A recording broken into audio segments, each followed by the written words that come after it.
Well, welcome to our quarterly event, which we're very proud of. We have a special event today. I can't wait to get started. In the meantime, I want to welcome all of you to the Los Angeles. We are explorers of the Urantia book and constitute a large community here and around the country and around the world. So those of you who did not get our flyer directly, we would like it if you would go to the chat and add your contact information so we can notify you directly of our upcoming events. Give you a minute to do that. I think it's in chat, right? Yeah, you can just click on chat and write your information there, so that we will know who was here and how to contact people. We have some exciting gatherings coming up in the future, and I want to make sure everyone gets a good notice of it. I'm enjoying seeing some new faces here. I wonder if you could go around and say hi to everybody. Doreen? Oh, yes. Hi. I know And where you're from? Oh, I'm from New Jersey. And I know Patrick. I saw him in Estonia a couple of years ago. And Mark French, I haven't seen you forever, but likewise. Wow. Anyway, and Kurt, I just saw a little while ago. Marjorie, I know we shared a room together in Toronto. Janet, of course, I know for years. And I don't know the other people, actually. So let's get to know them. Thank you. How about Jack? Where are you coming from, Jack? I'm calling in from Bloomington, Indiana. Member of the fellowship. So far, the only face I recognize here is Kurt. Kurt and I have been to each other here in the Midwest a few times. And Janet? Oh, you're muted, Janet. Unmute yourself. Hi there, everybody. I know quite a few. I would say, almost half that I've met through the years. And I thought I got the email from y'all, and the subject matter was very interesting. I'm anxious to hear how this conversation is going to flow, because it's usually not the normal conversation in the Urantia group. So I'm real interested to see what's up. So you got my attention. All right. Thanks, Janet. And Sky? Yeah, hi. Yes, I'm fairly new at this. I read the Urantia book a few years ago, and I'm starting over and reading a lot more. And I really enjoy our groups that we have with Phil and the other people. So yeah, I'm very hungry for learning new things. And I especially like this subject about personality. And where are you from, Sky? Actually, I'm living in Bonita, California. I'm actually from this area. San Diego area. Well, welcome. Thank you. Mark? Mark, I see some familiar faces. We go way back. There's Kurt. Good afternoon, Kurt. And Tom Sill. We go back to the good old days in the Seattle area. I'm from a little bit east side of Seattle, but I'm in the States. Kurt and I met at a couple of conferences. We've had some personal conversation. Patrick Yesh, we go back to the Pacific Northwest days. I have one of Patrick's favorite paintings on my wall. And then Marjorie Ray, her face looks familiar from the scientific symposium that I dabbled in last weekend too. 22 people. Yeah, and Esther, dear sweet sister. There's probably others, but I go back a few years, so there's a few familiar faces. Even Janet was in the Pacific Northwest. Am I correct? No? Okay. Different Janet. Okay. But just I'm doing writing a book right now, and one of the subjects, inner life, I have pulled apart exactly what Patrick is going to address today, how personality unifies, and it's going to be bound in with a few other chapters related to inner life. So I'm looking forward to this. Thank you, Patrick. We are too. Let us know when it's posted. You can get hold of us at our website. You can see it on our flyer. I do that. Thank you. Hi, Tom. Hello, my friends. Did you want me to introduce myself? Yes. Diane? I'm Tom Vasili. Have had the Urantia book since it found me in 1975, and have a lot of people here that I do know and a lot that I don't. I'm from Tehachapi, California. That's in between Mojave, the desert, and Bakersfield. It's in the mountains. And I'm with Urantia Family Life and that one committee and the Stepping Stone Committee. I'm a past president of the Urantia Association of Los Angeles Association. Chris Hyde. Well, thank you, Kurt. Hi, everybody. I'm Kurt Sira. I think I know at least half of you, and I've been a longtime reader. In fact, I hit 50 years in January. So Wow, congratulations. I'm very interested in the subject, Patrick, because that's where I've been doing most of my work in. It's connection with God, helping people make that connection, and personal growth has been high on my list of things the last couple of years since I've retired. So thanks. Thank you, Kurt. Esther. Hi, everyone. I recognize a lot of people, at least by name, and you know, everybody from the Pacific Northwest. We go way back, like Silverton, Silver Falls. I remember that way back when, and at Lake Wallowa, and a number of other places. I've been reading the book for over 45 years. X. And yeah, I'm like Patrick, I'm very interested in personality, and we have a meeting of souls where we've talked about it a lot. So I'm here and hungry to learn more. And I live in Moala, Oregon, halfway between Portland and Salem. Well, thank goodness we didn't all have to drive today. Lynn Jackman. Tell us Hi. What? Tell us where you're from. Oh, we're from Pueblo, Colorado. And I've been reading 50 years also, and keep trying to practice and anyway, still at it. So, Congratulations. some of you. We're part of the first wave. That's a significance, I think, the first wave of readers. Oh, I lost somebody. Judy? Well, how about Timothy? Are you able to talk to us, Timothy? Yeah, can you hear me okay? Yes. Yeah, that's Texas, and 48 years rereader, I should say. And that's, you know, I live in the middle of nowhere. So the only contact I have is with, you know, these Zoom things. And I really like that. And I appreciate it a lot. And all of you, because that's why I'm here. All right. Thank you very much. Amy, did we get you yet?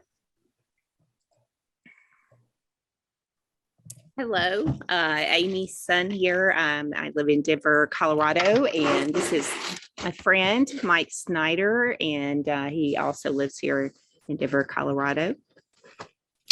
My mom gave me the Urantia book in 2013.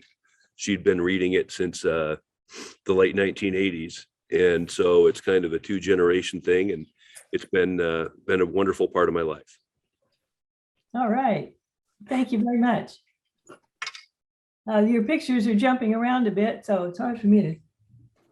Yeah, we're moving the computer. Amy wants the video on me, and I want wants it to on be her. on the video, see. We'll just turn the video back off and listen for now.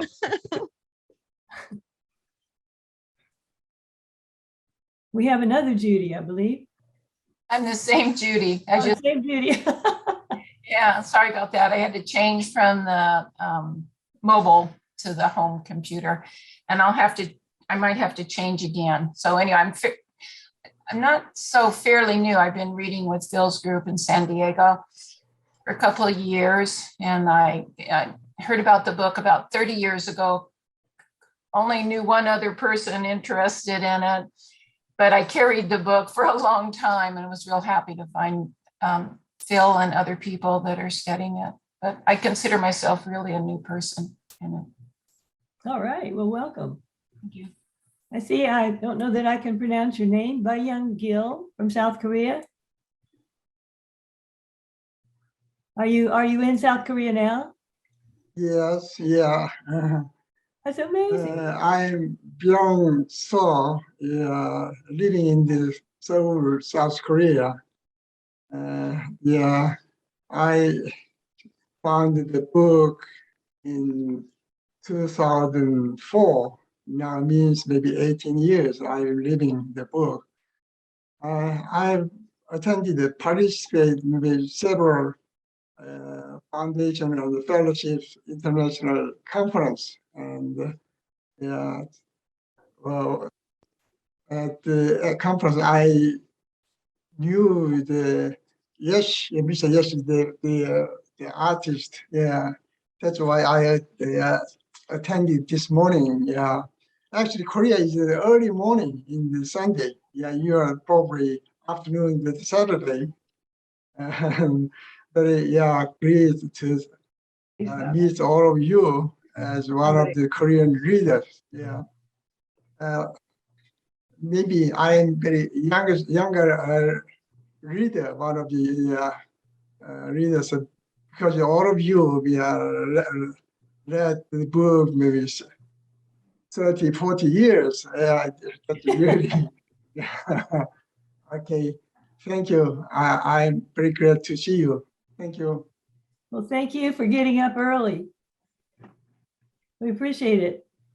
Thank you. Doreen? Oh, Phil, can I ask Phil a question, please? Go ahead. Yeah, Phil, can you save the chat? Yes, I always do. It automatically. Okay, all right, great. All right, because we got a lot of email addresses there. Yeah. Thank you, everybody. Okay. Now, so I would say I'm from, let's see, New Jersey, right on the Hudson, and I'm reading the book about 35 or more years. 30. Wow. We have a lot of reading going on here. No doubt about it. And again, I think the pictures have jumped around, so I've lost track. Vincent, have we spoken to you? Vincent Marzella here from Scottsdale, Arizona. I've been reading the Urantia since 1976. I still have my original hardbound edition from 76. All right, hang on to that. And Marjorie Ray from Vancouver. Yeah, I'm Marjorie Ray, and I know a number of people on here. Phil and I have been friends for a long time because of the symposiums, and Doreen and I were roomies at the World Parliament of Religion meeting in Toronto. So, and Esther, I see quite regularly on at Andre's or at Joy's or whatever. We're all up here kind of together. So I'm a recent transplant to the Northwest. I was in Birmingham, Alabama when I first got the book, which was about 47 years ago. So, but I moved up here last year, and I'm very happy with my new digs, and I'm meeting a lot of new UB friends and happy to be here. And I met Patrick, I think I met Patrick at either the first or the second big Urantia book thing that I ever went to when I was still in graduate school. And so I'm really anxious to hear what he has to say today. So thanks for having me. Oh, you're certainly welcome. Judy, the Judy that says she, her. What is your last name, Judy? Oh, you're muted, Judy. We can't hear you talk. Sorry, that's from a church I attend. That's Oh. I didn't take it off. My last name's Swanick, Swanick. And you're from? San Diego. And I was on the other device. I already talked to you. Okay, thank you. Now, is there somebody I met? Oh, Terry Johnson. Hello. I'm from Northern California, Chico, north of Sacramento, and I've been reading a couple years now. I got the book a couple years ago, and I've taken the new reader course with Marvin and the Family of God course with Marvin, and attended a lot of the UUI cafes and done some of the online studies, and I just love it. My life has changed, and life has new meaning and new purpose, and I'm very grateful, and I'm so grateful. When I really was one of the lucky ones, because the Zoom, when I got it, there was Zoom. So I really had a great connection with UB readers, where I know a lot of people it's kind of been, they've been in their own little hub.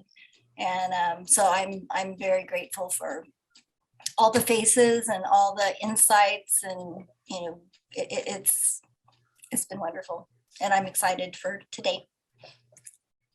Well, we're excited to have you. Anyone else I've missed? We could talk to Mark, of course, our treasurer of our society. And he has an event that's happening at last. We're having a Jesus birthday celebration after some long time not. So Mark, you want to tell us about it? And Oh, sure. Share your screen so that we can see the flyer for that. I think Phil's gonna bring up the flyer. There it is. Can we make it a little bigger, Phil?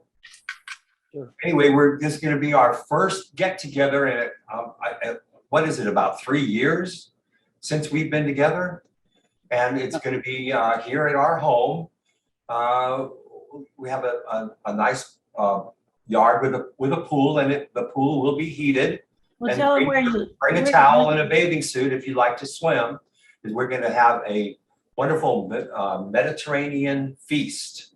And the details are on the flyer, and we'll be putting the flyer out, I hope, as soon as possible. So we'll look forward to seeing you on August 20th, which is actually, it's Saturday, August 20th, same time frame, 3 o'clock to 6 o'clock.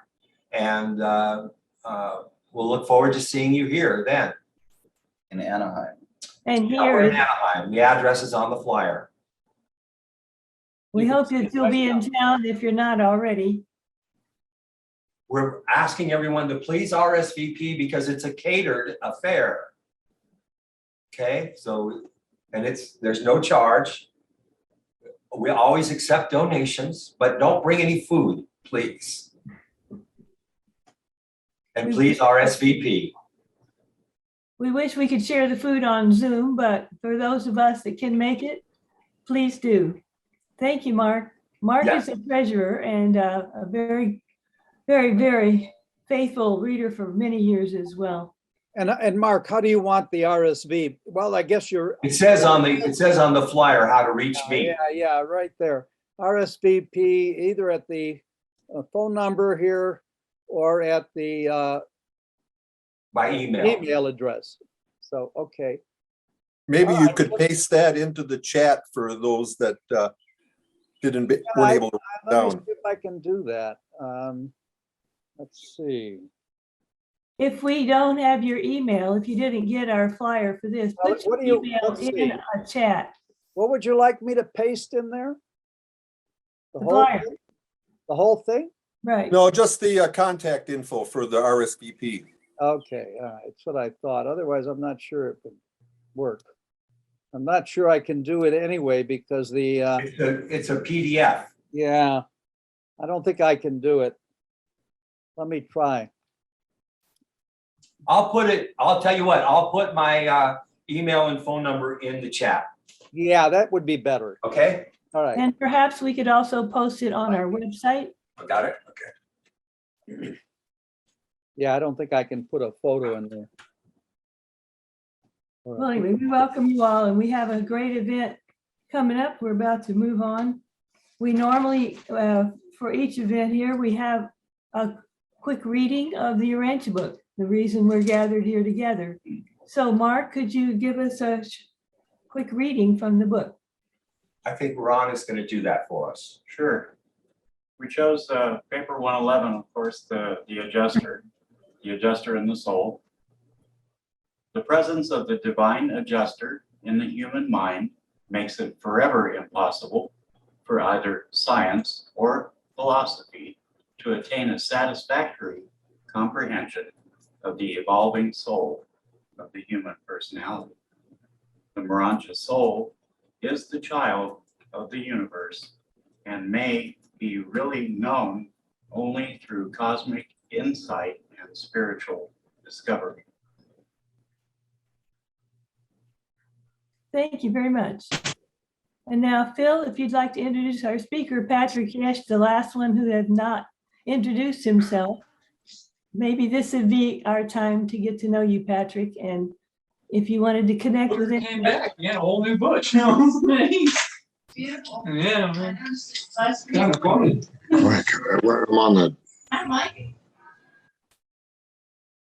Patrick? Oh, thanks. So let me just say a few words here. Thank you. You know, I sent out an email recently, and I named or denoted Patrick as an artist philosopher because that's what we're talking about here. We're talking about the philosophy of matter, mind, spirit, and especially personality. That's the whole ball of wax. So thank you, Patrick. And I'm going to leave it to you. okay. Well, I just wanted to say, first of all, I'm scared to death. I'm always scared to death when I bump up against all you great readers who've been at it for 50 years, more or less. And because I'm presenting it, I'm so glad there's a few new people here because I can make mistakes and they won't know.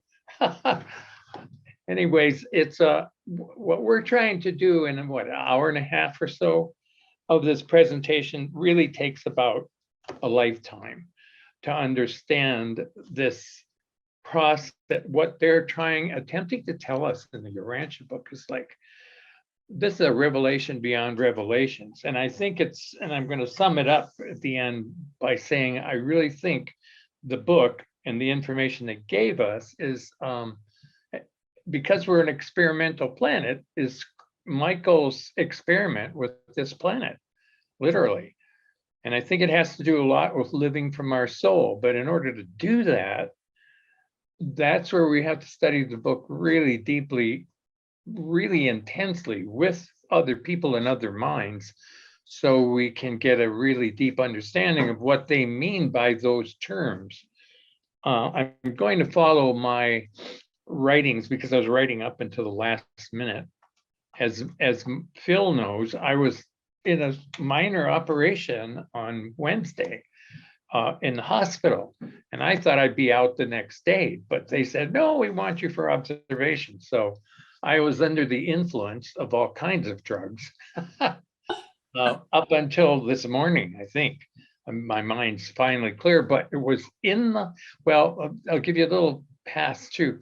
We were planning this presentation maybe 8 months ago or so in another meeting of your group, the UBLA group, and it was canceled and I forgot the reason, but it gave me more time, and it gave my adjuster more time to work on my crazy human mind to get it down to what he wanted to do with you. So this presentation is really from my agenda, and I know it because he talked to me at 4 o'clock in the morning in the hospital and said, scrap everything you're planning to do, and I want you to do it this way. And he gave me a clear shot of what we're going to do today. So we're still going to use the same objectives of trying to unify. We're not going to unify it. We're going to explain what they mean by this thing of personality, part of us unifying all the other aspects of ourselves. So yeah, so I just didn't want to miss this. And I kept saying, oh, well, I'll just do the best I can with my human self, right? Operation or no operation, I'm coming. And so it's really great to be with you. And this party you're going to have reminds me of when I was in LA the last time and met with the group. That was years and years ago. And we partied at someone's house. And I'll tell you, don't miss any parties by the UVLA group. That's for sure. And hello to everybody there that I know and appreciate and have made friends with over the years, and the new people too, because we're all Agandanters on this lovely little crazy planet of ours. And that means that we're always going to be together all the way to paradise. And we got special things to do as Agandanters all the way to paradise. So, wow, it's good to know my compatriots, spiritual buddies, all the way to paradise. And that's what we are. When I meet someone new, I always say, hey, our relationship is potentially eternal. And that is incredible.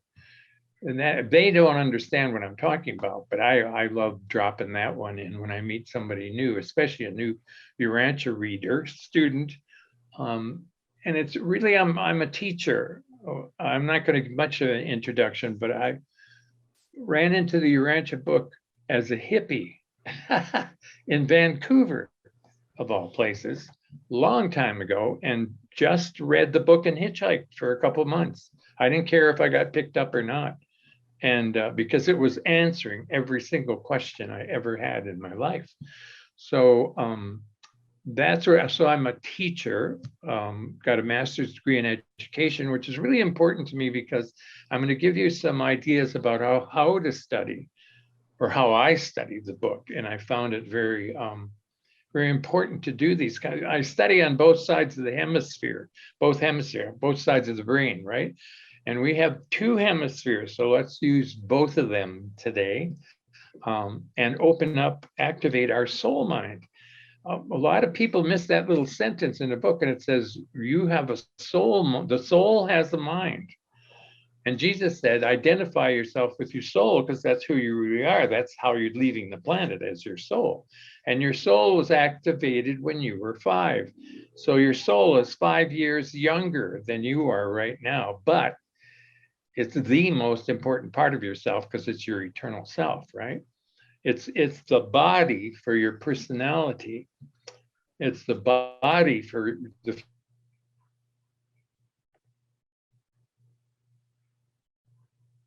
it looks like he is future you.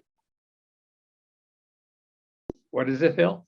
I was saying you sort of stopped there for a moment, but you're going okay now. So go ahead. Oh, that's because I'm in Canada.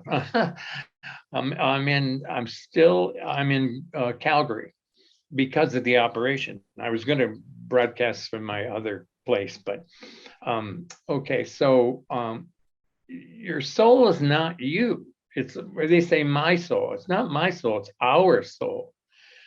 So this is what I wanted to start with here. I'm a language teacher too, and a visual artist. So you liked doing art last time, so we'll be doing some art. So look around while I'm talking, grab yourself a pencil and a big piece of paper. I want you to do some graphics of what we're saying, because I think it's really important to use that part of your mind, which is the artist in you. Everybody's got an artist. Let me just reassure you, your artist is alive and well, no matter what you think. So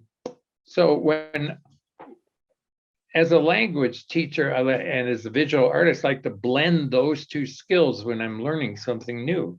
It's like going to an artist or an architect to visualize your new project or what your home's going to look like, to see your goals. And so it's actually me and my adjuster who are presenting to you and your adjusters. I know there's a lot of you that have read deeper and you have pretty convinced ideas of what personality and soul and things are. So I'm just going to ask you to hold back a little bit. And this is my interpretation of the present of what they mean in the Urantia book when they use these words. And so if you have a different one, that's okay. I appreciate that and I understand that. I'd like to hear about it. So contact me later, definitely. And we'll discuss it even more. So let's see, why do I use images and drawings when I'm trying to learn something? If I don't understand something, I'm always drawing it or doing a graphic of what it looks like. Because they tell us our adjuster speaks to us in symbols before he can directly commune with us, because it says he wants to disperse with the symbols that he talks to us with, and he wants to talk directly to us. But that's going to take some time, I think. Sometimes I think I hear him, but I'm not sure. So as we work and play at this seminar together today, we'll just use art and graphics again. And we're going to let our soul mind, this dual soul mind that they talk about, you have to really look at that sentence. It's a dual soul mind. It's a human and divine mind working together. It's the together part that is so important to understand as students and practitioners of the Urantia revelation, because it's when we're in communication with our adjuster. It's that communion part of us that is our soul. And that's really important, because it's not my soul, it's our soul. The adjuster's going to live in my soul. When I wake up, I don't get my identity in the mansion worlds until the adjuster arrives with my identity. That's an interesting part of that sentence, because it's him and I living in it's our soul, not my soul. So I'm always, because I was a language teacher, I'm always really intentional in my understanding and descriptions of these words called I, me, and mine. We have to really be careful when we use this, that it's really ours. It's our soul, it's our personality, right? As we go into this. So the dual soul mind is just that.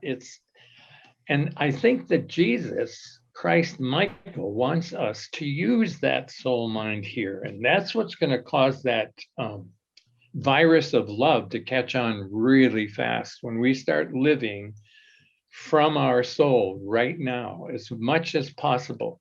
And it's not just the quality, they say, of our thoughts in our life, but the persistence and the quantity. So what they're saying to us is continue to do it, because some people, I think, find that once they understand it, they know it. But no, you have to practice every single day, every minute if you can, just communing and sharing your life with your adjuster.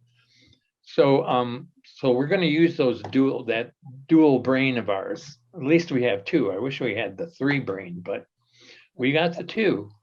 And so as we're talking, just do little sketches of what you think you visualize as this. I'll show you a few here. There's one that I did. I'm not sharing my screen. Wait a minute. Let me just get that down there so I share the screen. There it is. Okay, so this is one I did a while back. So it's just a drawings of, like, I use words and I use images to help me understand what it is they're trying to tell me. Here's another one by a different person. And that's the mind work that, I can't remember his name right now, that he's working on. This is what he did. And it's really interesting because it really clarifies, helps your mind grasp these very complex ideas that they're laying on us right now. And I love this quote: mortal personality through its own choosing possesses the power of transferring the seat of identity from the passing material intellectual system to the higher Marancha soul system, which in association with the thought adjuster is created as a new vehicle for the personality manifestation. They have quotes like that throughout the book. And it's the one, you read that one just at the beginning, and this one is not very far from it. The adjuster section is one of the most profound sections in the entire book. And I've wrote a book on it, and I'm still discovering things in it. Here's another one that I did. It's called Personality Circuit. We're on his personality circuit, which also is part of the Supreme. And this is the human self and the divine self. And where they cross over, that's the soul self. And the adjuster is the center of our soul, is the nucleus of our soul. So how do you bring that into a drawing or a graphic? Think of it as a graphic, because a lot of people don't think they're artists, but that doesn't matter. Try as hard as you can. So on the divine side, we have the adjuster, Michael's spirit of truth, and the Holy Mother spirit. And she crosses over into our human consciousness because we're using her adjutant, right? And so we have personality and will on the human side too. And a lot of people, I've found, new readers miss this point that the first part of God, of the thought of, not the thought of God, the first part of the Father in paradise we get is a piece of his personality. It's him. We're him when we're conceived. Wow, holy mackerel. And what's he looking at he's looking at our genetics. And he's never, and humans tend, in psychology anyway, humans tend to identify themselves with their human traits and their human mind and their human emotions. And actually your adjuster is identifying you with your finaliter and agendanter status. I mean, he knows who you are. He's living in your superconscious. So he knows all of you totally, and he is you right now. You actually are. A lot of people argue with me, but you're actually fused with him right now. You're one being. But it's up to the human mind part, the creature mind, which is in the personality. The personality, look at that second word, will, contains the will. It contains our decision-making choice of consciousness. And that's a powerful statement, because if I am piece of his personality, right? And I'm on his personality circuit forever. That's the infinite part of me. That's the almost absolute part of me right there. And I got that when I was in the womb. Holy mackerel, right? And ever since then, it's been consistently unifying all these other parts of myself, especially the human part. And a lot of people sort of lower this consciousness they have of their human body material self. But boy, when you really look at it and you know a little bit about science, and I just came out of the hospital and talk about knowing medicine. So all you got to do is go in for an operation. You really get to know what your body's all about. Yeah, we're like, how many 60 trillion cells cooperating to keep me alive? Bacteria is us. And I'm 85% bacteria. So there's only like 15% of me conscious of this, if I'm conscious of this. And I think the Urantia book came because we're not conscious. There's a great number of people that have gone secular, and we're not even thinking about ourselves as spirit. So this talk today is really bringing us back to our consciousness of spirit. What else did I have? Oh, heart mind. Right. We have Christ, Michael's spirit of truth, and that's our heart mind. And in psychology, they know that our mind works like our heart works like our brain. So it releases the same kinds of chemicals, and we have intuition, which is one of the 7 agitated mind spirits. And I think that's a real interesting part of myself I have to pay a lot more attention to, is that instinct and that intuition, because it usually tells the truth, always. Okay, and so that's my soul mind right here. And the soul mind is my dual mind. It's my human mind and my adjuster mind in unison. And so that's why I always, going through the day, just keep asking him, what do you see? What are you trying to teach me now? What are you telling to me by this problem that's confronting me, right? Or confronting us. So I think in the end of the book, they say one of our greatest tasks is to achieve that intimate relationship with our adjusters, our divine self, because we are him. And we want to practice making decisions with our personality to him. And one of the things we have to do too is to, they always say we have to give him permission. Well, what part of us has to give him permission? It's the material part, the material mind, the creature. This guy, the one you're looking at, has to give God, my thought adjuster, permission to use his and mine personality, because he's pre-personal. You can't have 2 personalities in the same person. So he's pre-personal, which a lot of people read as not personal, but that's not true. They tell us that. It's more than personal, much more. Personality. He's the father of personality. So when I'm a baby, I get personality forever. And when I am invested with the Holy Spirit at 5 years old and make my first moral choice, then the thought adjuster comes, because it's a signal. The green light goes on in paradise that my personality and my character and my being, my soul is born, right? Because as soon as he comes, that's it. We're a unit. That's our unit right there. And we don't wake up to his presence. Well, some children do. I was an altar boy. I think I did every once in a while. We wake up to his presence, but I always had this consciousness, even since a child, of his presence in me. So there we have that. So there we have 2 pieces of the Father in us.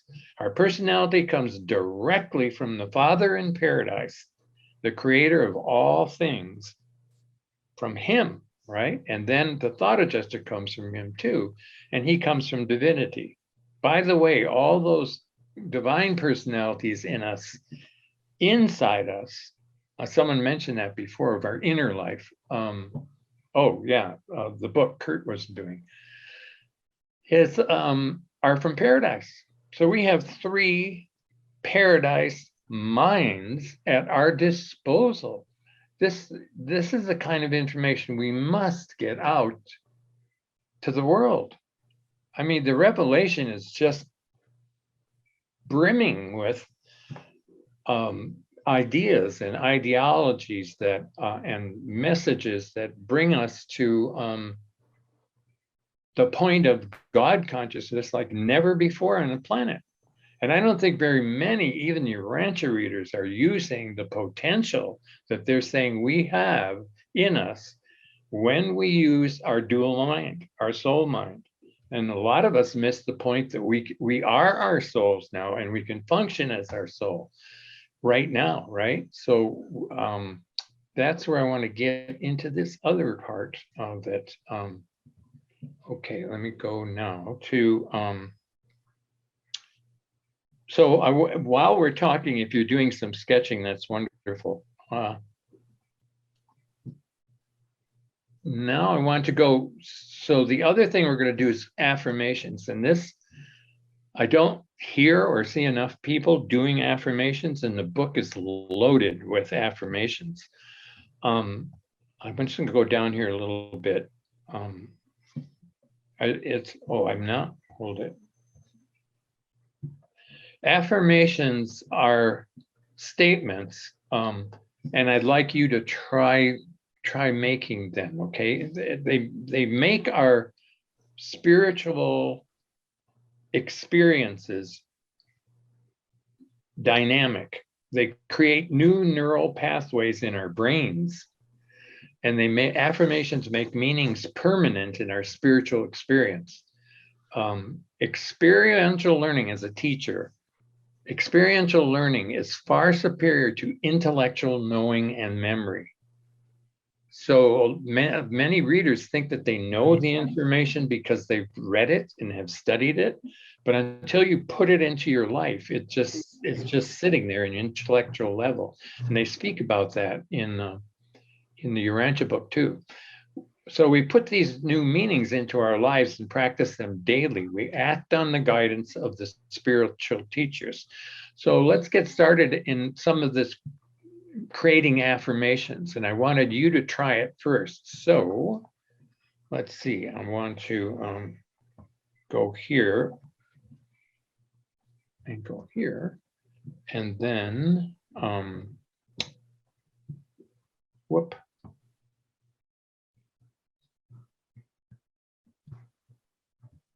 There, I just want to share the screen. That's what I'm trying to do. Okay, there.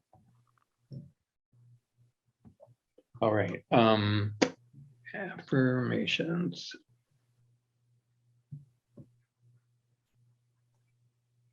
Oh, here it is. Okay. There, can you see those?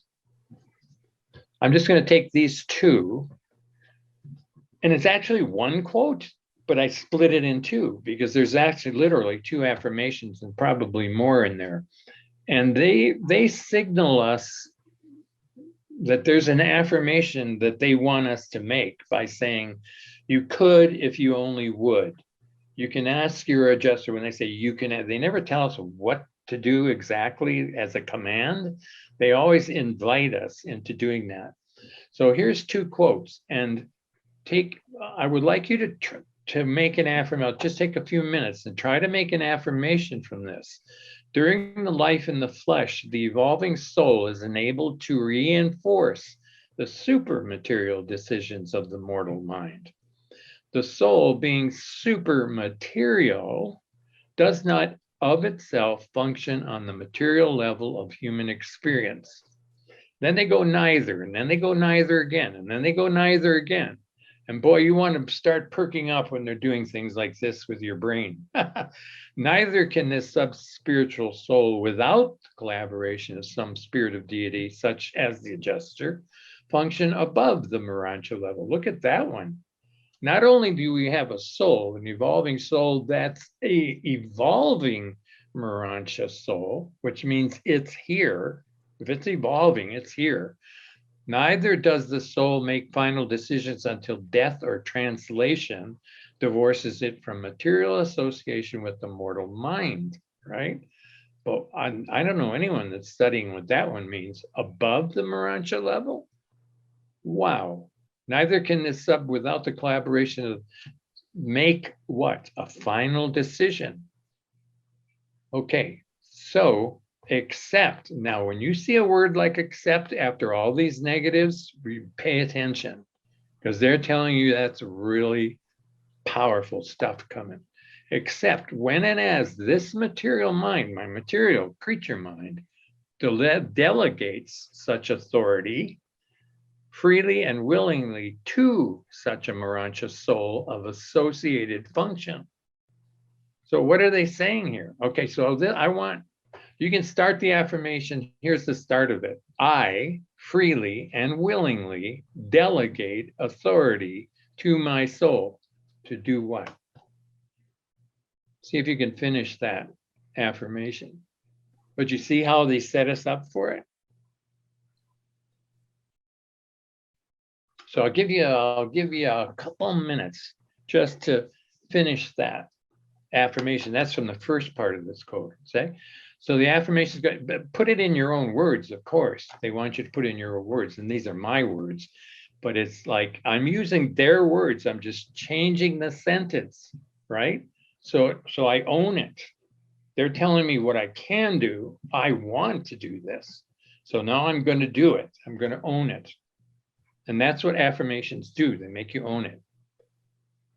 I, the human me, freely and willingly delegate authority to my soul, which is my thought adjuster and my human me combined, to make what?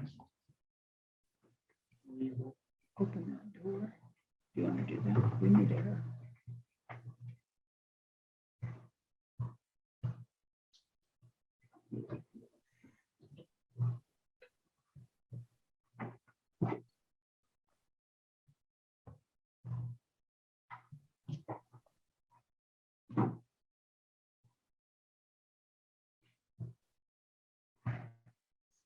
Anybody have any ideas yet? What do they want us to do? I'm giving permission to my soul to do what?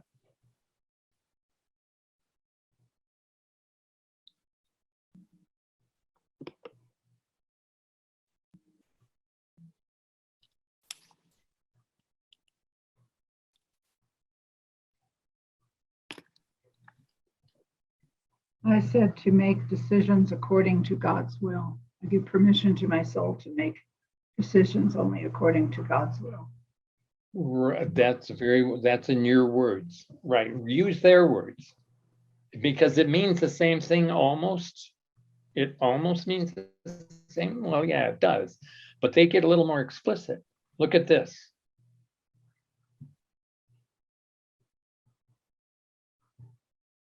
That blew me away when I saw that.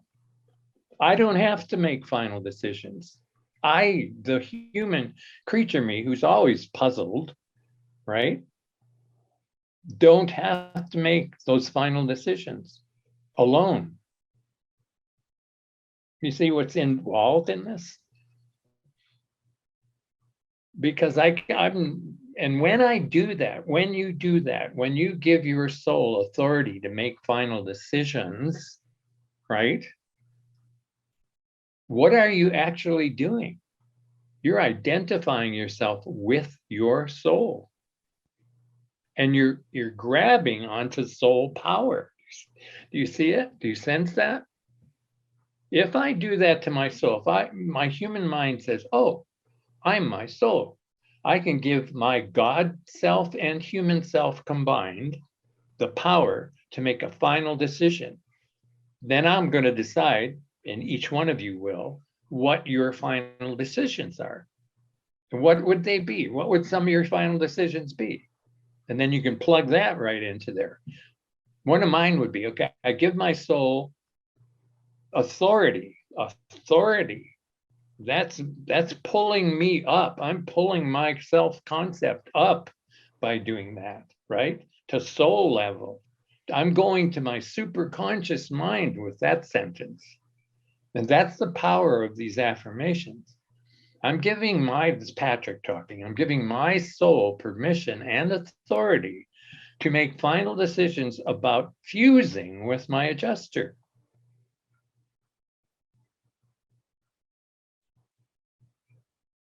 Okay, or what? To going to the mansion worlds. Or spreading the gospel. You can bring it down to very practical levels if you want, right?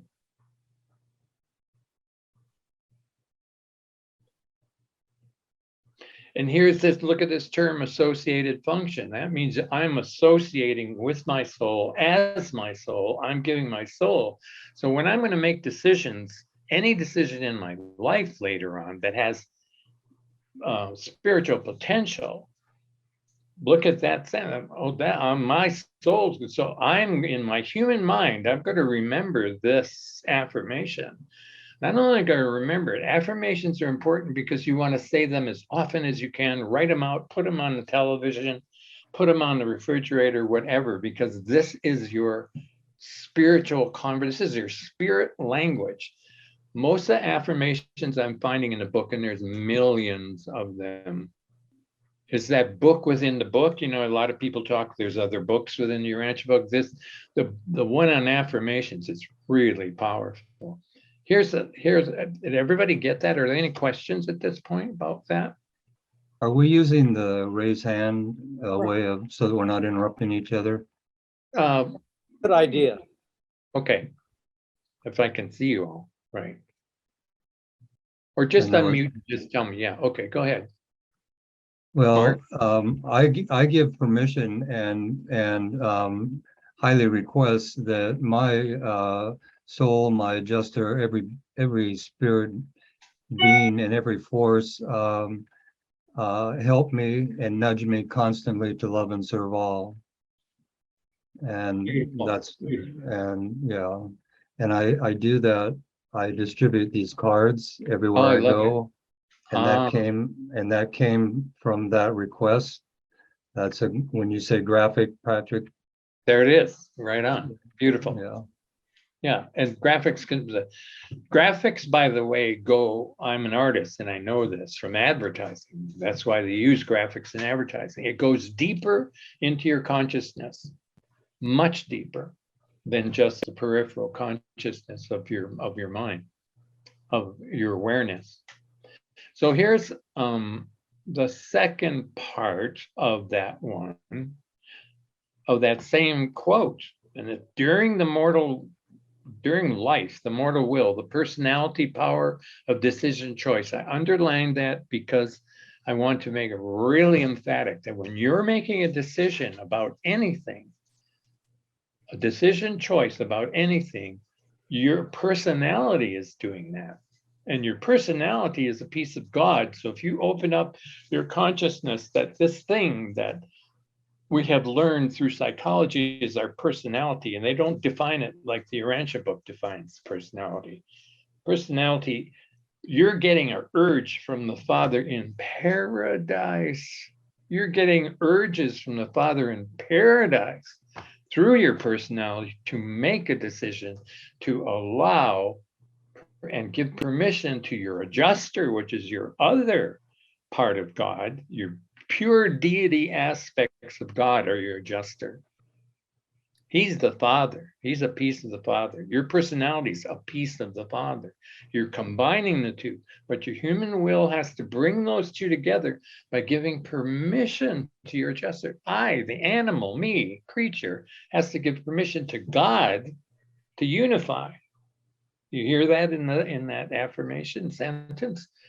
So during life, the mortal will, my mortal will coming through my personality, because they put a comma and then they say, will is the personality power of decision choice.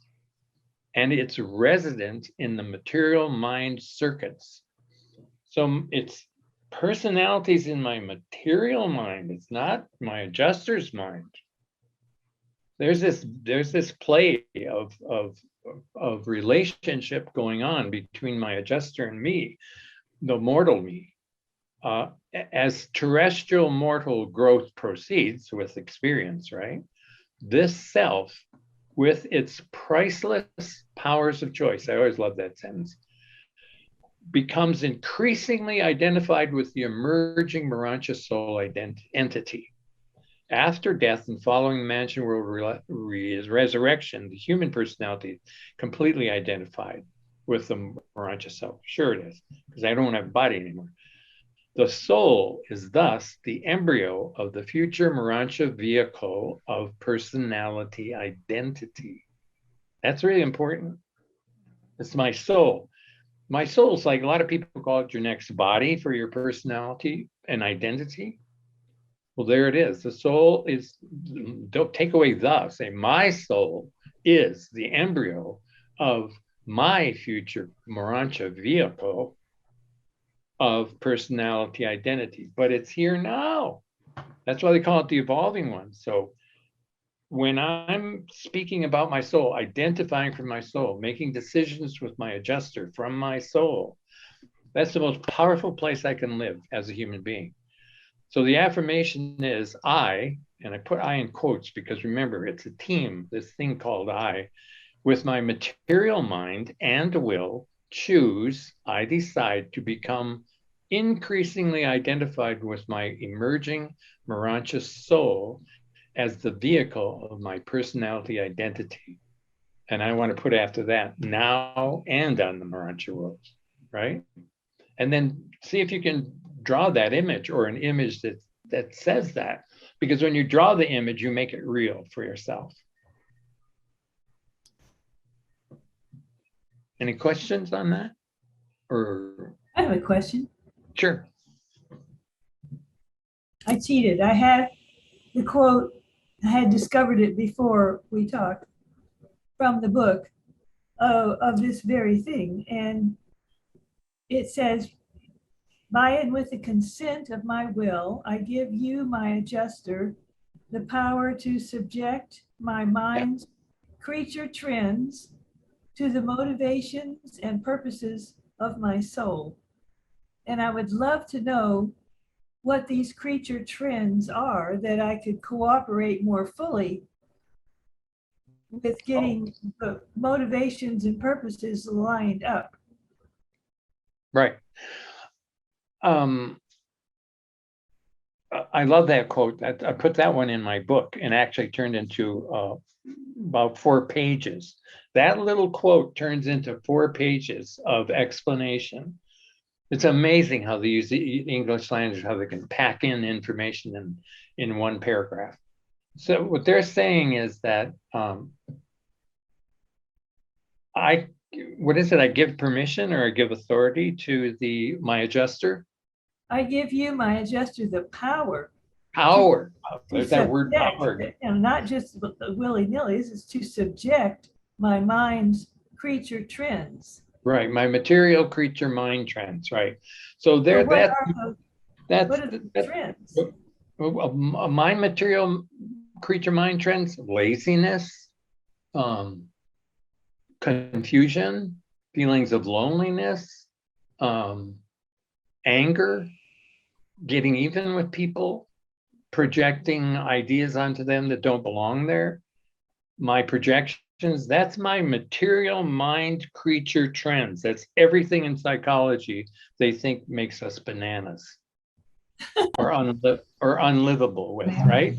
But, and I bring it up in this too, that one of my practices in meditation, and must be for everyone if you want to progress spiritually, is reflecting on your thinking process, right? On my thoughts, because thoughts create behavior.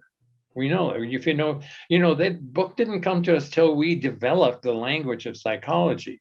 However, we have to be really careful because our language of psychology is inadequate. That's why they gave us the Urantia book. They're changing it. They're changing our language of psychology because they're putting universal spiritual definitions underneath what we call personality, identity, character, right? So when you're reading the book, you cannot interpret the word personality with a psychological definition from our science.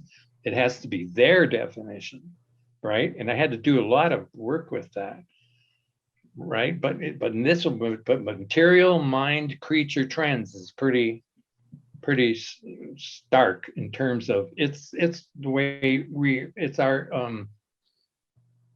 crazy way we think. It's the chattering monkey, right? It's our subconscious reaction in almost 90% of what we do. And when psychology tells you that your normal reactions are coming from your subconscious, and Urantia is saying, hey, wait a minute, if you do soul identification, if you identify with your soul, which is your human and divine mind together, you eradicate that.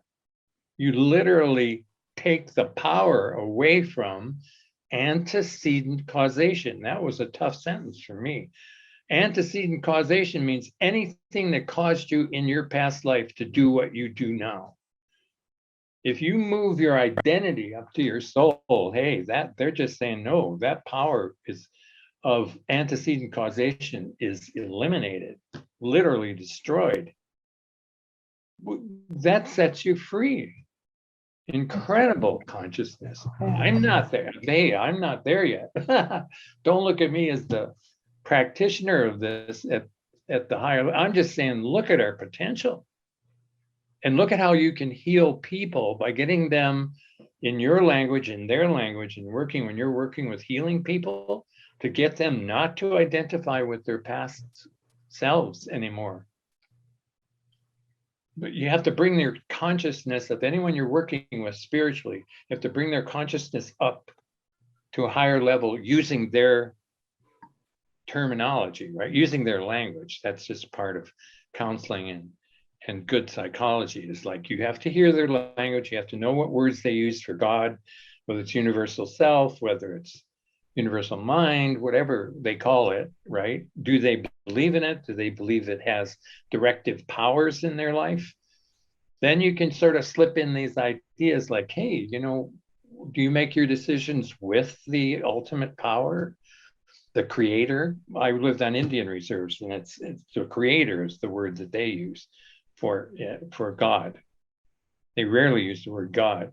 But anyways, you find out what their words are and you use it and you help them to start making decisions with their higher minds. There's a lot of them use the concept higher mind. Well, what do you mean by higher mind? And you find out from them that it's a universe mind, a mind of goodness, of wholeness, of caring. And you have to really study what and get people to discuss with you, define what their values are. Then when you get into their value language, you can really help them out a lot.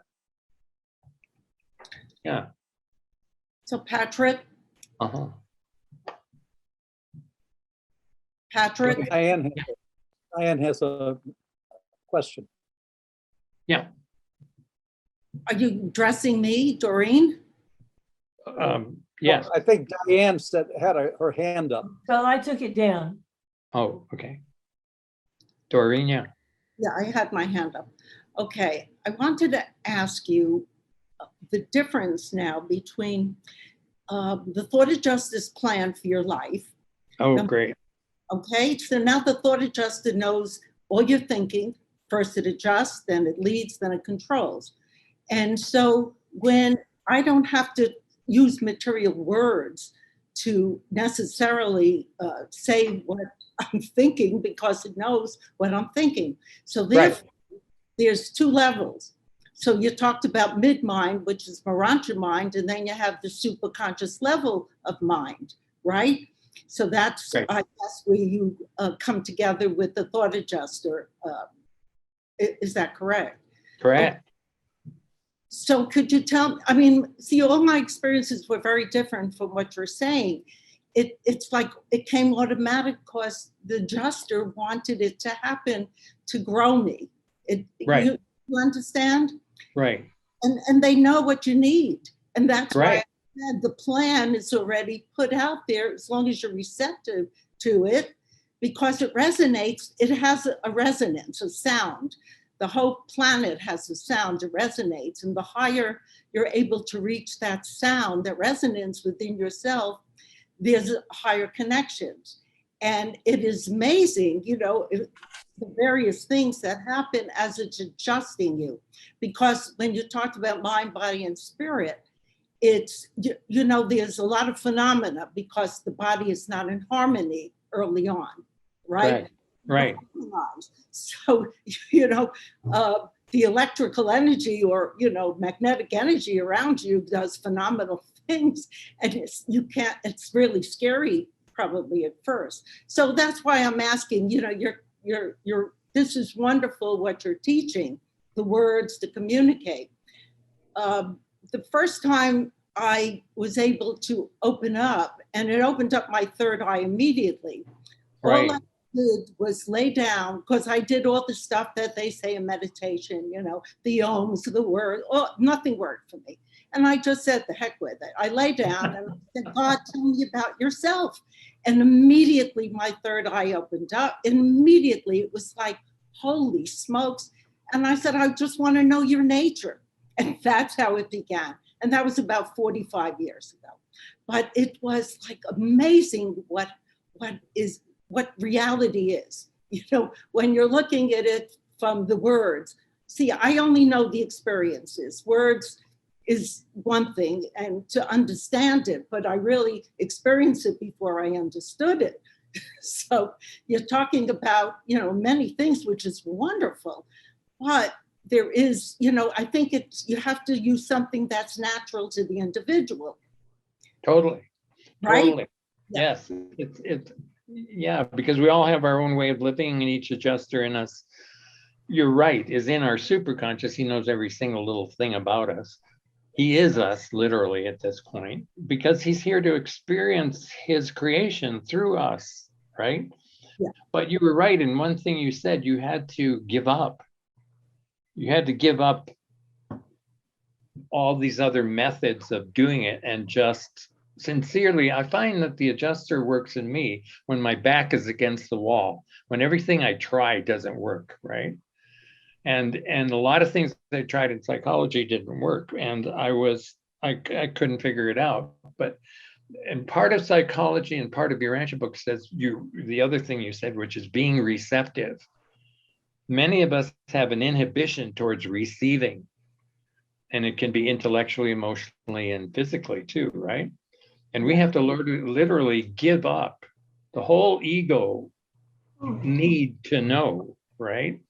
How to do it, why, and all this stuff. And just, what do they say? You have to be 100% committed to doing the will, and not only committed to doing the will. Next part of that sentence is, and do it, right? You literally have to do his will, and you have to be able to hear it. And there's many parts of the book that say you won't hear his will unless you're relaxed. And you said that you gave up completely, right? And relaxed. And they said you won't hear his will, you won't hear his voice unless you can. What does that mean? That means you have to relax your ego, this ego identity of yourself, of all your needs and wants, and even the need and want to do his will, right? That's very Buddhist, where you have to give up thought, right?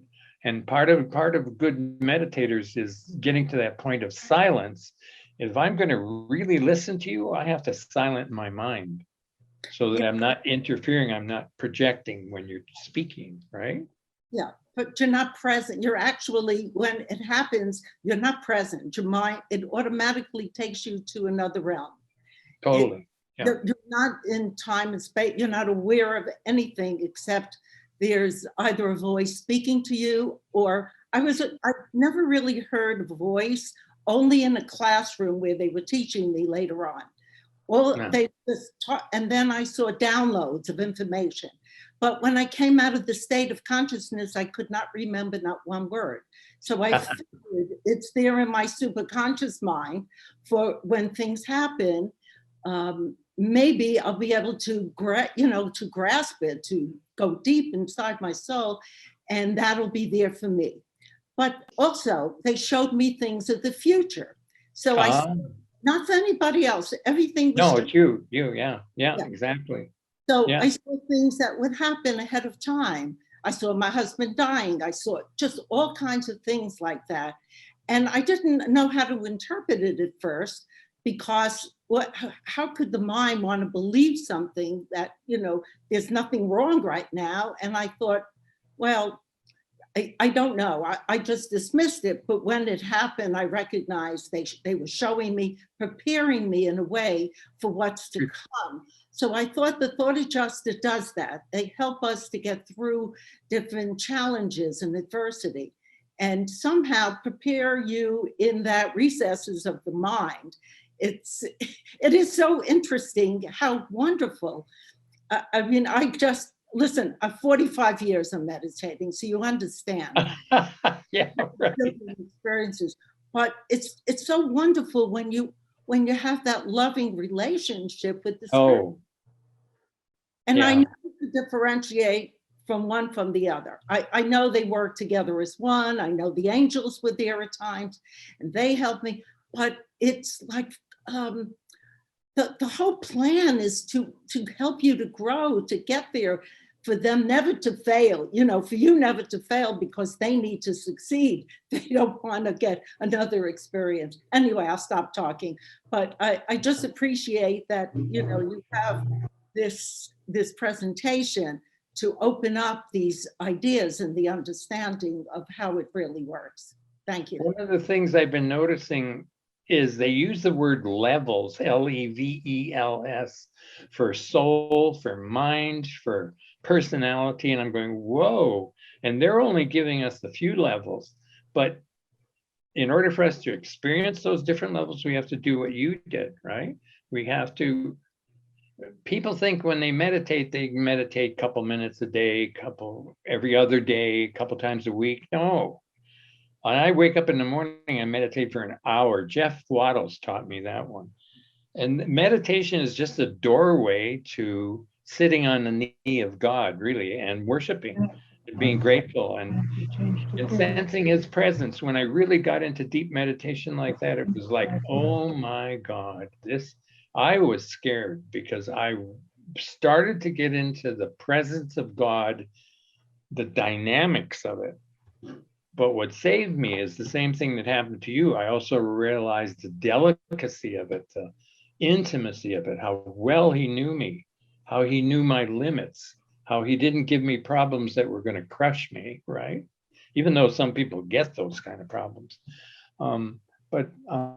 Yeah, really, my relationship and the word intimate relationship with adjuster, look at that word intimate. That's like your lover, right? Has to be. So yeah. So that's great. You did a good job on those two quotes too. Oh, I don't need to share the screen anymore. Okay. So let's see. Are there any other questions? Did anybody do any drawings out there? I just wondered Patrick, I have a question when you're done. Oh, with sure. your- Sorry. Yeah, this is Mark French. So the work that I've done, I'm the one that said inner life, that mentioned inner life in my writings. Okay. I'm curious, it's easy for us to get lost there in that place. Oh, because yeah. There's so much that can go on. We can get lost in meditation. We can spend our days with the interior. And in my writings, I'm saying that's not a good place to spend all your time. And I'd just like you to address how you, in your experience in discovering this inner life process, soul building, I'm attracted to the revelation because of the words religion of personal experience or the human experience. And I refuse to try to separate out my human experience, because I feel if I don't associate a human experience, personal or a spiritual experience, none of this that we've talked about that you've presented so graciously really makes any sense. It's lost somewhere, and it doesn't become worldly or universally or whatever. You just become an overvalued soul. So could you just take maybe a minute and help us in your work? How do we attach? Because for me, I can't detach my human experience. I have to go out and be dynamic. Otherwise, could you address that for me, please? Yeah, you're talking about the old bodhisattva trick, right? Of being up in a cave and doing the whole inner life and meditating and being one with God. And then pretty soon the divine comes to you and knocks on your head and says, hey, I think you got to get back into the world, right? If you're going to really manifest spiritual growth and ascension. And psychology says we've been studying the negative part of mind for so long. Let's study what makes people happy. You know what their final conclusion was? Final conclusion: happiest people in the world, those who serve others unselfishly. Wow, that's from psychology. And it's a bottom line in the Urantia book. So you're right, you have to be out in service. And that's, well, I'm with hospice, and to me, that's a really interesting place of service. And I don't know what I'm doing when I'm in hospice, working with people who are dying, or with the family who lost someone. That's a fascinating place. And I don't know what I'm doing. I'm talking to my adjuster all the time. What do I say? What do I do? What do you want me to do? Right? What's this divine plan that we were speaking of before? Your adjuster's sitting, what do they say? It sits in your mind until you wake up to the fact that it's there, right? It sits in your superconscious. And then they say you have to give it permission. So here's this divine, perfect plan created in paradise by your adjuster who was competing with other adjusters for you. That's how important you are to your adjuster forever. He made a decision when you were in utero by looking at your genetics to be you forever. Figure that one out. That blows me away. How, so the only way you are going to experience, and that's so important because I'm an experiential teacher. Don't ask me to just lecture. I never will, right? I'm going to make you do things. It's through experience, and it's where you get your ascension happening, where you get your growth, your spiritual growth. Has to be experience. So you're absolutely right, Mark. You got to be on the street. Yeah, Kurt, sorry. Well, I've been sitting here drawing little diagrams and bubbles and arrows, and I appreciate this very much because you got me onto this idea of the soul mind several years ago at a conference. I was at your workshop where we did some of this and some of the positive affirmations as well. And one of the things that is in this paper 111 that you picked up, there's 11.1.5 and 11.5.1 are two paragraphs that have quotes that are so important. It's not so much what mind comprehends as what mind desires to comprehend that ensures survival. It's not what the mind is like, but it's what it's striving to be. And that's from 11.1.5. And then from 11.5.1, we have doing the will of God is nothing more or less than an exhibition of creature willingness to share the inner life with God. So this all, I think God, the adjuster, is the one who plants this desire to know him in us. And my will has to have that desire. I have to want to make that connection with God. Some people are going to do it. Some people are not going to do it. And God is not going to force us. The great test is, am I going to strive to become like God, to know God? Then the next one is, am I going to become like God? And that's when I start to take the actions and decisions, make the decisions, take the actions that are selfless, that I begin to experience. God is the values and the highest ideals that my concept of God. So I experientialize those, and voila, God takes those and makes my soul. Now I've got this soul and it's got this mind. And so what is that mind made of? It's made of those highest values and ideals that I've been able to experientialize in my life. So I've got some access to that because I had something to do. Now the thing is, like you mentioned before, 95% of the time, 98% of the time, we're working on reactions instead of making decisions that are consciously designed to do God's will. So I just want to share the technique that I've learned that's really helped me to make that how do I get my soul mind to override my adjutant mind? And I find that I do it simply with 3 questions. One is, what would Jesus do?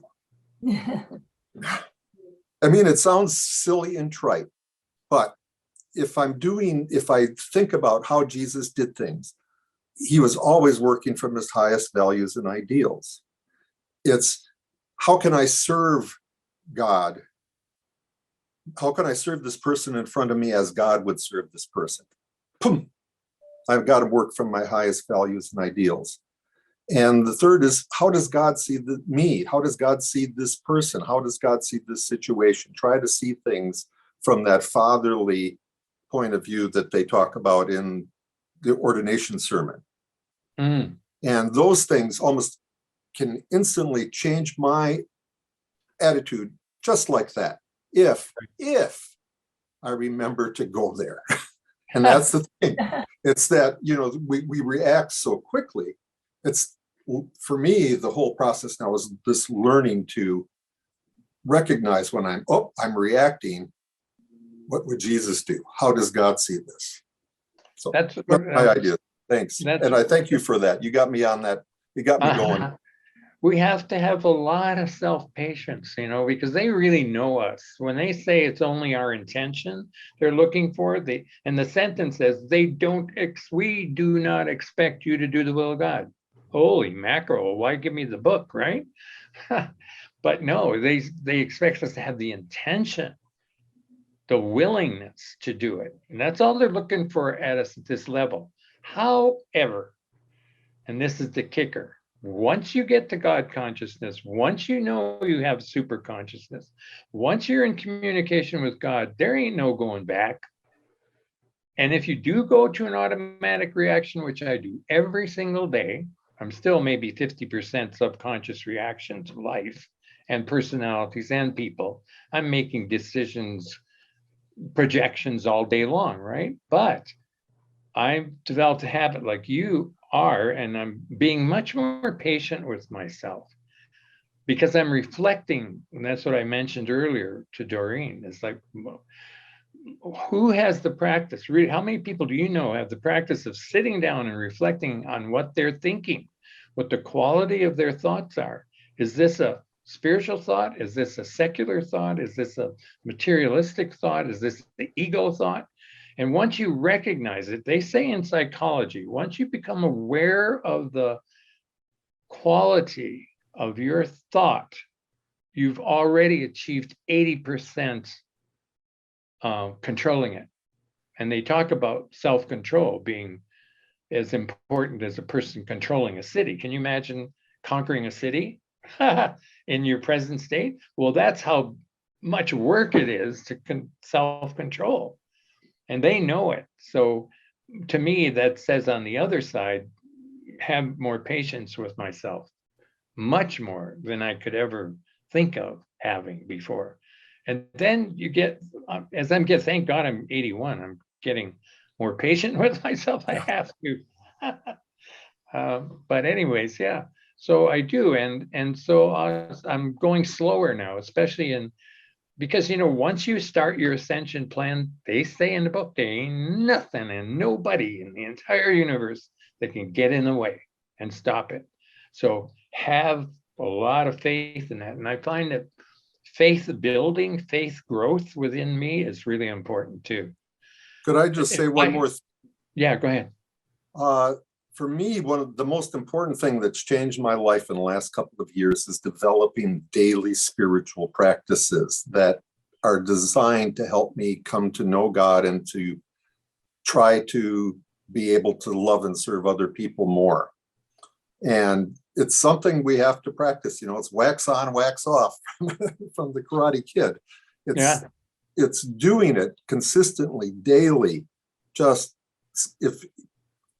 if I want to know God, boy, I've got to do it and do it all the time. I don't have to be great at it, but I have to want to be doing it all the time. Yeah, for sure. Great. Thank you, Kurt. Tom, what did you have?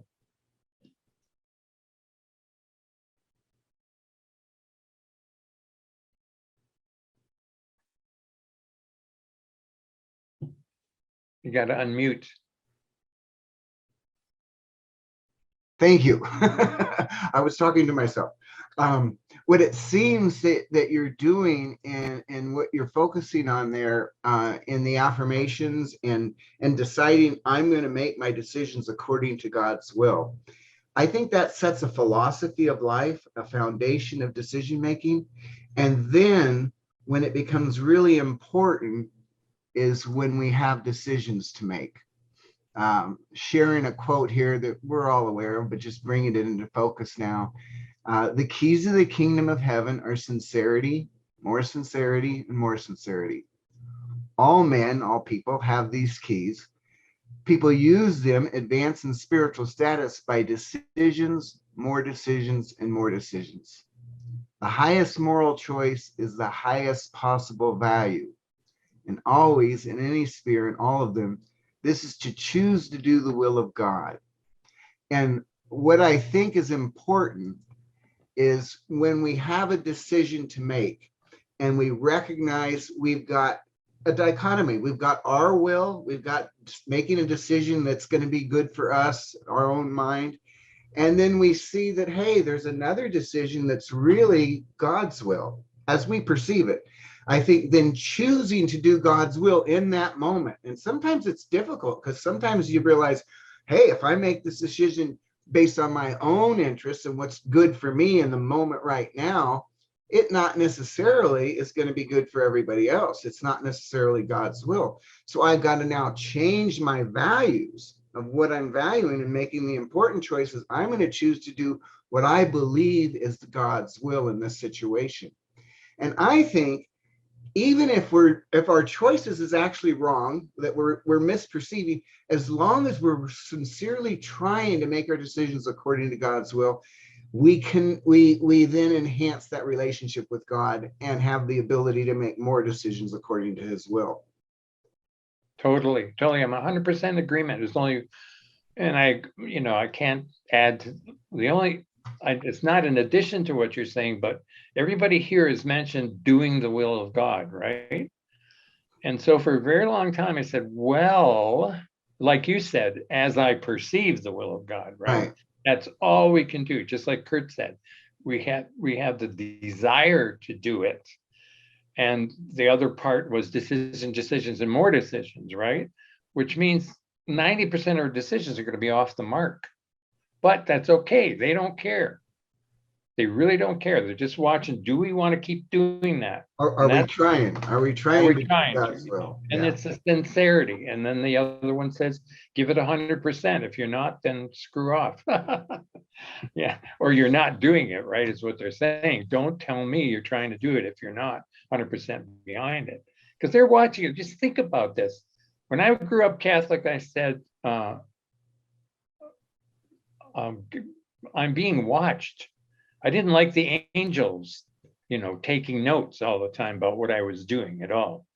And so I became a hippie and got into Buddhism and stuff, and I had a little more privacy there. Now I'm back into the Urantia group, and the entire universe is friggin' watching me. All the way to paradise. Whatever decision I make here goes all the way to paradise. It's like, oh my God. Really? That makes you behave, I think, doesn't it? Doesn't it really? It's a real check on your subconscious reactions. Amy, what do you got? It's fun. This is not, in fact, Amy, this is Mike, but. Oh, Mike, okay. It's her computer, that's okay. So I just had a couple of comments on some of the comments. One of them was, taking what we gain from our meditation and our quiet time. And the word that I was looking for was integrating it into our active life out in the, okay. And that's what, and in the process of integration is a really big deal. Then the next one was, and I don't remember the woman's name that was talking about the hearing the music as she's going through her day-to-day life. And the integration becomes a dance when you can hear the music and you're following your guidance. And it is one of the most beautiful experiences ever. It's just, I mean, it's the level of excitement of going forth and forming relationships and interacting with people and being helpful with people and serving people when you hear the music it brings tears to my eyes. It's so much fun. Beautiful. And then the last part was we talk about our decision process and are we following our guidance? Okay. And, doing the will of God as we perceive it is still a lower consciousness decision. we have to have the mental discipline to sort through our thoughts, quiet our mind, and ask, what should I do here? Listen, and then do it. And that's extraordinary mental discipline, and it's difficult to do while we're in a body and reacting to life. But as that relationship forms better and better, the level of communication gets better and better, the responses are faster and faster, and you move forward with confidence that it's not my lower self, it's not my active consciousness or my ego that is guiding me. It is truly the higher self, the thought adjuster, the Holy Spirit, whatever term we want to use. It is that higher dimension vibration that I am now listening to and moving forward through my life. So that was all I had. Thank you. Oh, that's marvelous. Thank you very much for your quotes, by the way. That granting authority to my thought adjuster, granting authority for all of the decisions that I'm going to make, for everything that I'm going to do. And our ego really wants to fight that. Or he goes, no, I'm gonna yell first and loudest and scream at you and everything. Listen to me. And so there's a real process of that. Once again, it's that integration of getting the ego to be quiet and having the mental discipline to truly listen. Yeah, and when you're making decisions, just remember it's your personality that's making the decisions, and that's a piece of God. That's your other piece of God. That's your check and balance, right?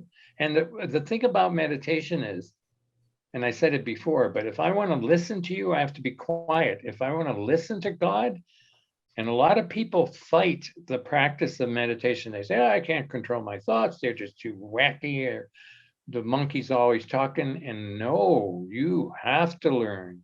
You must learn to control your mind. Then you get into controlling your emotions. Then you get into doing the will of God, right, as best you can. And it's going to be your interpretation, and that's not going to be right, not at an animal level. Anyways, but then you get into self-forgiveness, big one. Yeah, Esther.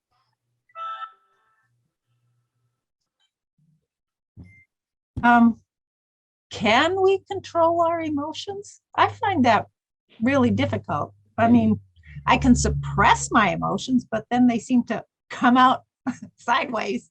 Yeah, even the Urantia book talks about not suppressing our emotions. Yeah. And good psychology talks about, now what I'm reading about, I think you sent me some stuff too. Esther's in our soul group, and that's 5 people sharing our lives, talking about how we're living from our souls. And the emotional part is, psychology now is saying, don't avoid your emotions, go right in there and see where they're coming from, right?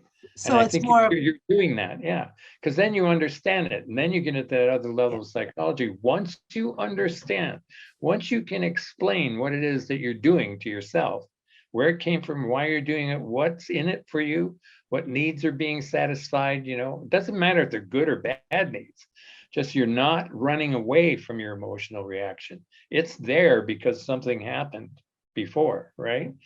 And if it's getting in your way of your spiritual growth, that's what you want to know. And if you're in reflection, you say, hey, this is not good for me, right? Then you're on your process of changing yourself, changing your thinking and reactions, and just being able to identify when you are emotionally reactive is good, because I'm still emotionally reactive, but I take the next, and I've heard this from a few people already, good people, right? They're working on it. The next few seconds, the next minute or so, just pull back. You start making that habit of reflecting on your thinking immediately, reflecting on your behavior immediately, and apologize if you have to, or just say, oh, I didn't really mean to say that, or I didn't really mean to act that way. There's a better way. And that's what Kurt was just saying, or Mark was just saying, is that we get that moment to change. Yeah, and Mark. Okay. So my understanding is, at least my interpretation, is that mind and maybe I'm not sure which mind, maybe that would be part of the question, but mind can only discover, recognize, interpret, and then choose. Good. And you, A great you one. on your diagram, personality, free will, but how does that, that's become a strong choice of words, terms that Right. carry a lot of weight with me in terms of trying to decipher. So maybe you could So what explain. its mind recognizes first, right? No, it discovers. Oh, discovers. Okay. So there's what are we discovering? Are we discovering the thought of the adjuster spirit urgings? Is it the That's a urging great, of that's a the great, truth spirit? yeah. And No, it's a then great question. You're discovering, remember I said there's lots of selves, there's lots of meaning, lots of levels, not selves, lots of levels. There are a lot of selves in me, but levels. So when you, each word that they use, sometimes I go to a dictionary and say, what the hell does discover mean, right? And then I see what they're saying. And you can discover a lot of things, right? So the mind is discovering what the adjuster wants, what my soul wants, what's happening in the world, what my ego wants. As long as you're analyzing and interpreting through that level, that's great. So it's discover, and then the next one is what? well, so we're discovering something, which is voices, urgings. Right. We're engaging, and so we can't create values. We can only discover values, which we get from what you're discovering. So we can only create values, but we discover them, which means we have to be looking, I assume, right? We have to keep our inner. Well, we can discover it through experience too, right? Okay. So then we recognize what we're witnessing. That's a Right. part of our obligation to the process, and then we have to interpret. Now that's a powerful. You can go to the dictionary and really Right. spend a lot of time on that, but the ultimate end of that, those four terms is choice. Choice.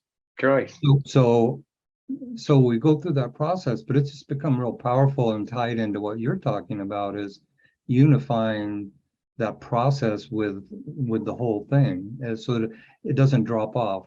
I don't know. I'm not sure where it comes from. I think it's in one of the adjuster papers. That's an interesting mindful observation you just did. And Esther did a lot of work on adjutants. And if you listen to what you were saying or what they're saying about what mind does, it's the adjutant levels you're going through: intuition, discovering, interpreting, right? That's all in the adjutants. So we got that inside us. And then the final choice is coming from our personality. That's inside me. So I always, when I write about things, I say, we're set up to succeed if we give way to all these spiritual influences that are in us and around us. We're just dead set to ascend as fast as you want to, because it's already in us. You have the adjutants. Just go, if you feel like you're not being intuitive or discovering or analyzing, just ask that adjutant to go to work in you, right? I think, anyway. But it's amazing. If I guess that's where the Buddhists come in really good, is they sit back and they allow life to happen. Yeah. It does, boy, it happens. As you grow spiritually, they're going to throw all kinds of shit at you. Excuse my language, but So just to put a lot of weight on that statement, guess where it occurs? You guys have been longtime readers, so am I. It's 196.3.10. So it's one of the closing arguments out of this whole revelation. Wow. It's in paper 196. Yeah, I'll look at that. Yeah. Great, thank you for that one. Doreen. Yeah, I just wanted to answer some of the things that were said. First of all, the thought is you could feel the spirit. When you say, how do you know? When they control your thoughts, what happens is many times automatically you want to respond to somebody that said something to you. And all of a sudden I get this, don't go there. In other words, I recognize now what the signal is. And as soon as I change my thought, it stops banging me from inside, And I mean, it really is funny, but it has trained my mind now not to think those thoughts. It's almost like, you know, you're brought up and somebody says something, you just, that instinct, that initial inertia, you know, just don't do it, don't do it. No, the next thing I wanted to say, there is an inner knowing.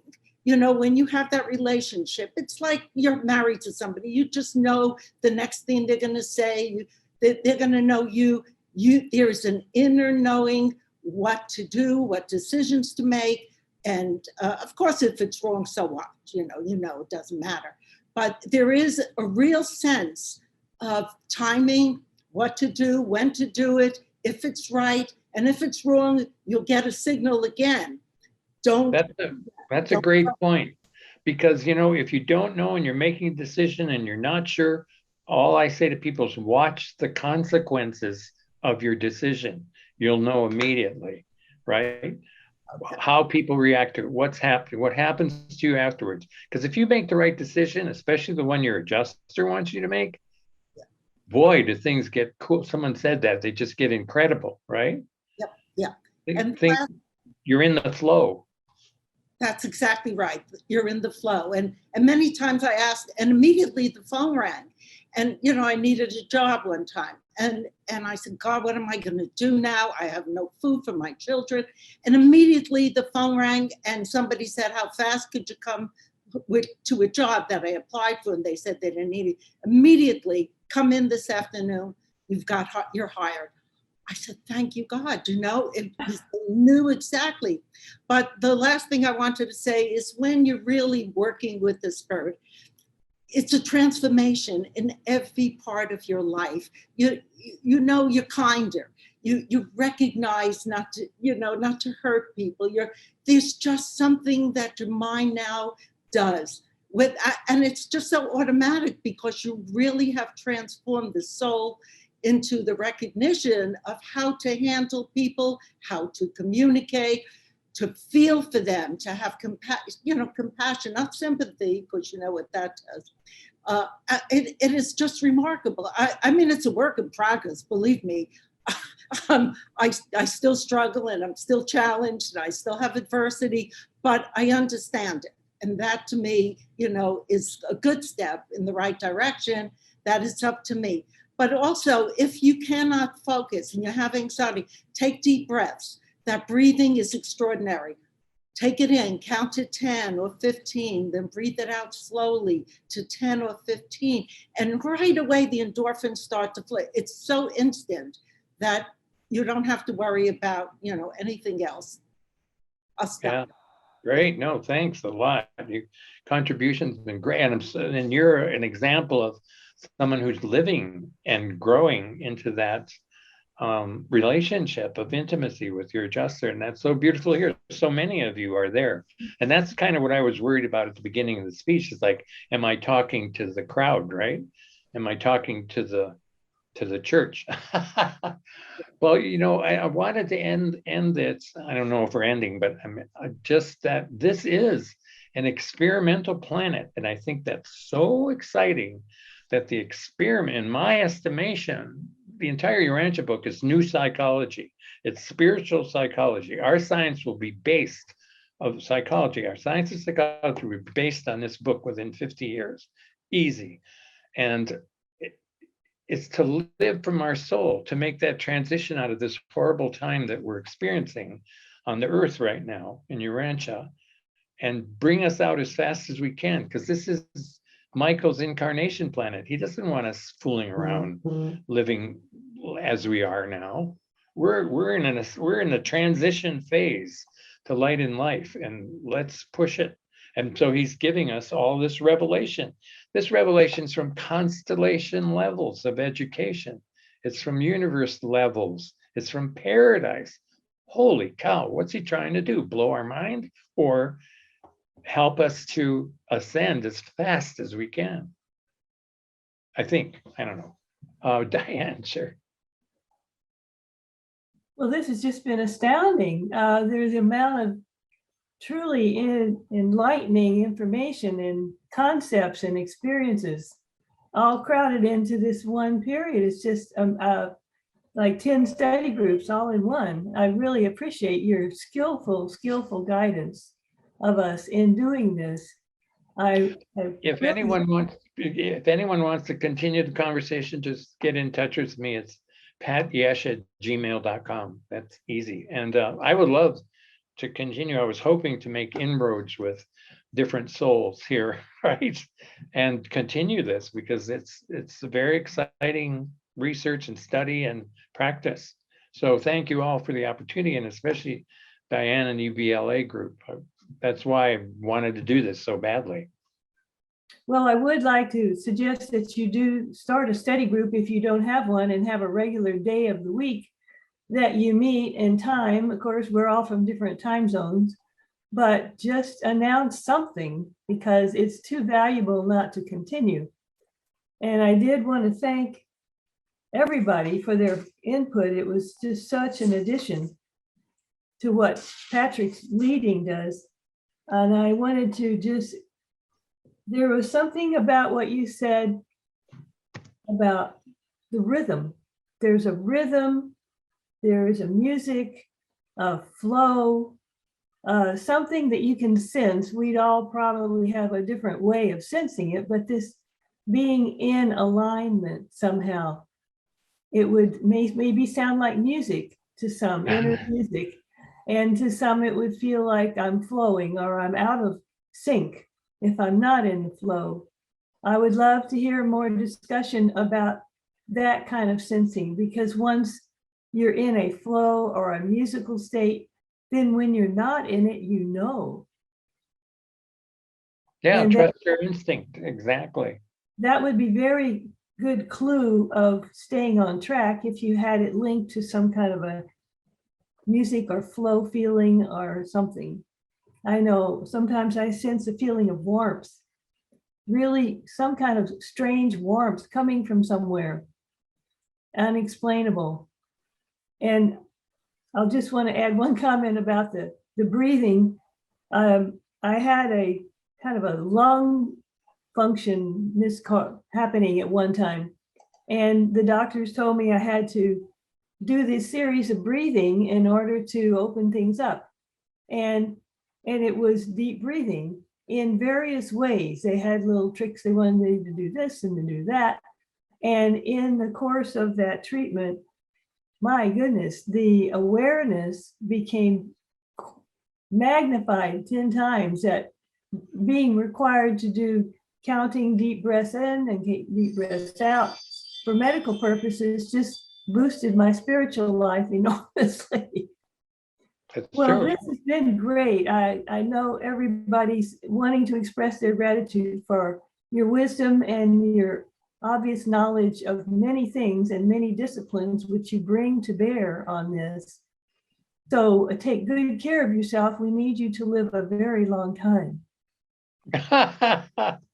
Yeah, funny. Yeah, I often think about that, how long he wants me to be here, but I feel a lot more years. I just want a good, healthy body. We all do, because that's what gives us the ability to go to the superconscious levels, is to have that healthy body. For sure. Yeah, great. Well, it's been beautiful seeing you, all my old friends, and being down there in LA with you in that nice little warm weather. Canada hasn't seen summer yet, unfortunately. Yeah. But I'm in the garden. I want to introduce my partner behind me. This is Pat Martin. Hi, Pat. Hi, nice to see you. I used to be Pat Bedell. I mean, way back in. Oh, really? Gosh, really? Hi, Diane. Oh, Pat, my I'm goodness. so glad I'm seeing you. Wondered about you. Yes. Yeah. She came in a little late. So anyway, I wanted to make sure. I know a few of you know her. She's been around. She's been around doing the block. So that last name Bedell should give you a few hints. Yes, it does indeed. Yes. Yeah. Does anyone else want to say something before we close down and welcome you? This is for Patrick. I know I've dominated some of the conversation, but I'm a retired architect, and Patrick, you mentioned architect. You're an artist, and for those who who struggle with the revelation, there's a lot of individuals like Patrick and I out there that are visual. So I do, and you can ask Pat, she can confirm that. I do a massive amount of visualization by graphics. That's how I get a hold of some of these tougher concepts. Right. I'd like to throw out for anybody who knows somebody who knows somebody, but I'd like to maybe start collaborating with individuals where we can unify some of these concepts that are done using word symbols and convert them into graphic symbols for those who work better that way. It's almost like a revelational translation, if you will, a graphic translation of the revelation. Not all of it can be converted, but here's my messy picture of what Patrick talked about. And wow, great. So I have pages of the inner life, the personality laid on top of so on and so forth. So I'm intrigued with a couple of the graphics to Patrick, but I guess my closing is that thank everybody for participating. Patrick, I hope you're recovering well. And thirdly, if anybody wants to get back in touch with me about that graphic collaboration, especially you, Patrick, maybe, because you mentioned a few names of people that are working on that. But I think it'd be I have the master universe in 3-dimensional computer modeling. So that's the way I work. I know what the universe looks like and I'm cool. I'm happy. Well, that's all I want. I love seeing you all, Doreen. It's been a long time. Give a shout out to all your buddies and gals back there. I'm in the Pacific Northwest. That's where I have been since the early 2000s, where I grew up. So anyway, love you all. That's it for now. Kurt, what do you got? Yeah, I just wanted to make sure I had your email address. It's patyesh@gmail. Correct. Okay, good. I didn't have you in my book. And Mark, it sounds, being an architect as well, Mark, it's I kind of definitely into the graphic mode as well. So I happen to know somebody that's really into it. Stuart Kerr has been using a lot of the graphic. That middle graph was his. Yeah, that was his middle graph. Yeah. Yeah, he's done a lot of that kind of stuff. So he would be a good one to get in on your project. So that's it. Thanks. Oh, you're welcome. Thanks for your everything. I just want to say if you have done drawings and you want to get some help in decoding them, because that was my master's degree in college, was decoding artwork into language. It's really powerful. To me, it looks like art, but I doubt if anybody would interpret it as art. It involves writing, but anyway, thanks for asking. We'll connect, and we'll Kurt, you and I, we have a history of being connected at different levels, so we'll see how that goes. All right. I'd like to ask everyone to once again, please share your contact information in the chat. Really would value that, and maybe we can get each other together for future Yesh gatherings, even outside of our society. And I'm gonna add Pat's email address before you close out here in the chat. So, and we appreciate you for coming today so much. It's great to see your faces all over the country. It's just amazing to me that we can do this. So let's do it again. We will be having another event in 3 months. And looks like Sky would like to say something. Okay. Sky, you get there. I tried to put my email address in on chat. Did you get it? Good. Phil, are we okay with that? My name is Sky Waters, and my email is skyway22@gmail.com. Did you see it? Well, I came down, I went down. Well, I know it, but let's see. Not in here. Oh my goodness. Yeah, I don't know how to, I put it down under where it says to everyone, but I don't know how to get it Well, on. then you have to hit return to actually send it. I don't see where the return is. That's the problem. Enter. Or So your enter. return on a computer, on your laptop, on the Yes, keyboard. I am. Yeah. Oh, I see it. You Oh, see it? good. Okay. Judy to everybody. It says to everyone, but I don't know how to get it to everyone. So. Well, yeah, I see Judy to everybody. But did you put your email in there? Yes, it says Skywaters, skyway22@gmail.com. Yeah, if you block it and pull it down, you can copy it and then you'll have everybody's. Okay. Yeah, I'll have the whole thing. Okay. Thank you. Yeah, you can just select it all and then copy. You'll get it that way too. Okay. Well, thank you so much. Thank you, Patrick, Phil. Thank you. It was fun. Great. Fun, it really Thanks is. a lot, Hi, Patrick. That was Jen really, Chapman, hello. Stay well. We'll do this again. Lovely. Thanks again. Be well. Right on. God bless all of you. And to you. Well, Thank you. look forward to seeing you in person again, Patrick. You're going to be Oh coming my to the summer God. study session. Yeah, well, I'll see if I can get out there for sure. All right. Bye-bye, everyone. Thank all you. right. Thank you for coming.